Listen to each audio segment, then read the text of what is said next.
ஸ்ரீலங்கா தொல்பொருள் திணைக்களத்தில் பௌத்த பிக்குகளை உள்வாங்குவதை ஸ்ரீலங்கா அரசாங்கம் நிறுத்த வேண்டும் என EPRLF தலைவர் சுரேஷ் பிரேமச்சந்திரன் கேட்டுக் கொண்டுள்ளார். வவுனியா வெடுக்கனாரி மலையை பிரார்த்தன சின்னமாக அறிவிக்க ஸ்ரீலங்கா அரசு தீர்மானித்த நிலையிலே அவர் இவ்வாறு குறிப்பிட்டுள்ளார். நீங்கள் அரசுக்கு வருகின்ற பொழுது நாங்கள் எல்லாத்தையுமே கட்டுப்படுத்துவோம், நாங்கள் இனவாதிகள் அல்ல, மதவாதிகள் அல்ல, நாங்கள் எல்லோரும் சகோதரர்கள், நாங்கள் ஒன்றுபட்ட வாழ வேண்டும் என்று கூறக்கூடிய நீங்கள் தமிழ் மக்கள் பல்லாயிரக்கணக்கான ஆண்டுகளாக வாழக்கூடிய பிரதேசங்களில் இருக்கக்கூடிய பௌத்த சின்னங்கள் இருக்கலாம். அவற்றை பாதுகாப்பதற்கான வழிமுறைகளை நீங்கள் பார்ப்பீர்களா? இல்லது அது பௌத்த இடங்கள் உங்களுக்கு சொந்தம்? முதலாவதாக நான் சொல்கிறேன், இந்த ஆர்கியோலஜிக்கல் டிபார்ட்மெண்ட், இலங்கையில் இருக்கக்கூடிய ஆர்கியோலஜிக்கல் டிபார்ட்மெண்ட்டில் இந்த பௌத்த பிக்குகள் என்பவர்கள் வெளியேற்றப்பட வேண்டும். இது பௌத்தம்.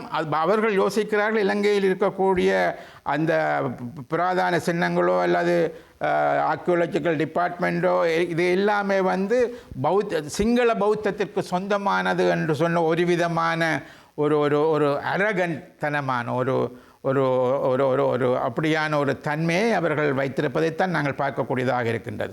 ஆகவே இது தங்களுடைய சிங்கள பௌத்தம் என்ற ஒரு விதமான ஒரு இதை உருவாக்க பார்க்கிறார்கள். அது உண்மை, அப்படி அல்ல.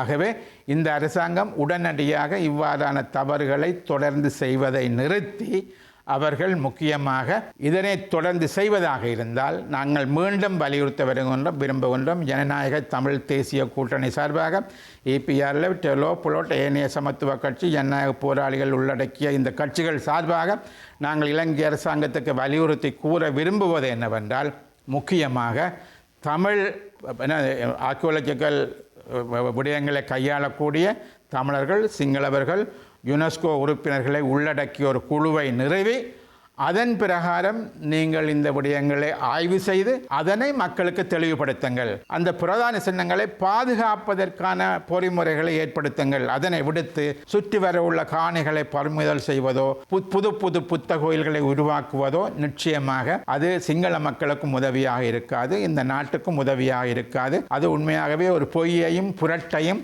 நிறுவனத்திற்கான ஒரு தன்மையாக தான் இருக்கும். ஆகவே எங்களை பொறுத்தவரையில் இது உடனடியாக நிறுத்தப்பட வேண்டும் என்று நாங்கள் கேட்டுக்கொள்ள விரும்புகின்றோம்.